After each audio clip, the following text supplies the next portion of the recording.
Cool. So you guys played Going Out West. What do you like so much about that song? Well, it's a little bit of a little bit of this, a little bit of that, gets me right here. I was actually a late bloomer with Tom Waits, and my friend Brian said he was going on a skateboarding trip. His friend Steve, who was a big fan of Tom Waits, and they played that song, and he in the car, and Brian was like, "Oh my God, what is this?" And he said, "I could not stop rewinding it. Like he was just like rewind, like listen to it again, rewind, listen to it again." And he's telling me this, and I'm thinking, "Come on, going a little crazy in the car, Brian." And well, I didn't think that. I actually said it, and he says, "No, you know the song. You've heard it before." I said, never heard a Tom Waits song in my life." And he said, "It's from Fight Club. Like there's that part where Brad Pitt's going down the stairs, and I guess they start to play the song, and I had no recollection of that whatsoever. And then I listened to it, and literally it was the same effect. I just could not stop hitting rewind, like just constantly.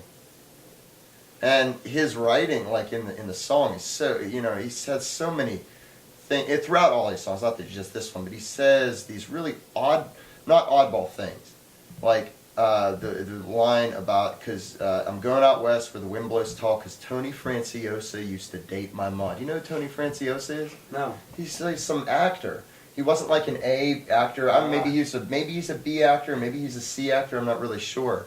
I don't know what he would be rated as, but he's just I don't know what his equivalent would be today.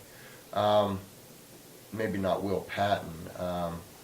One of these guys that back then you knew him when you saw him, but you're not quite And I just like that phrase, and if 50s movies, it just evokes something, His mom used to date this B or C list actor, like that it says so much, with that. So I don't know. I love it. You gotta love a man who says, "I look good without a shirt." Yeah, right, yeah. When he looks like Tom Waits. Yeah. And it's the kind of the Springsteen line where he says, "You ain't a beauty, but hey, you're all right," which is always I'd always listen to a chuckle. Well, he has the equivalent with this one is, "My friends say I'm ugly, but I got a masculine face." Yeah, that's a great one. Yeah, but he has all those little twists in this song, like all those little type of things where, I don't know, I just think that I think a lot of people just treat their words, as well, it's just a way to get through a song, but with him, you can tell it's definitely a lot of care, He chose Tony Franciosa. How many other actors have 6 syllables, He picked Tony Franciosa. Frank Sinatra. He's an A-list actor, that's 4 syllables you can't do too. that, that's not. Tony Danza. Tony Danza. I guess he's an A-list actor. I don't know what I'd call Tony Danza. Anyway, I guess getting back to kind of like with the more like this is the Halloween cover and with like the whole like theatricality of it. You guys obviously got really behind this idea. What was it like? What were you like trying? What like did you see from Tom Waits you were trying to bring out about his performance aspect? I don't think we do this. I mean, I think anytime we get on a stage, it is a little exaggerated than what we do in practice, but honestly, not much.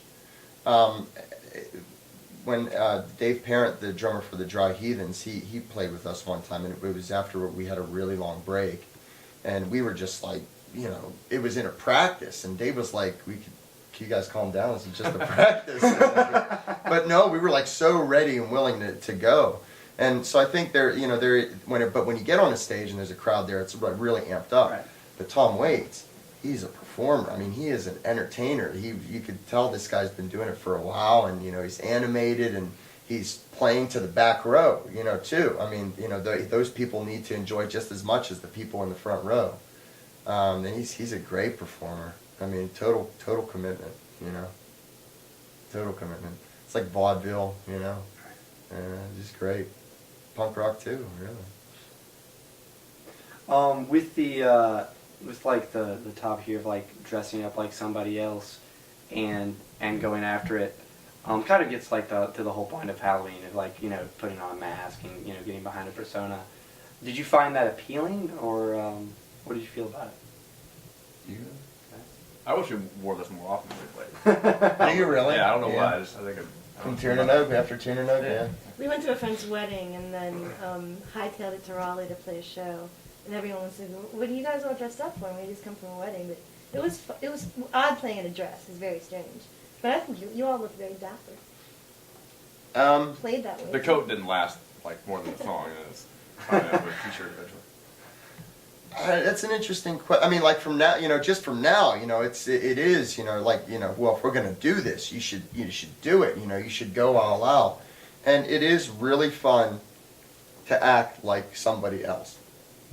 And I think that, well, I'm not sure. I'm thinking out loud here. Maybe I should think about this, and I'll regret saying it before I do it. But about performance, I think a lot with indie rock went through this, well, this is me kind of phase. I'm just going to go up there and I'm just going to play for you, and it's not going to be a big deal. And to me, I actually like it like more amped up. I like it whenever whenever people go on. It's like, this is a show. Let's have some fun here.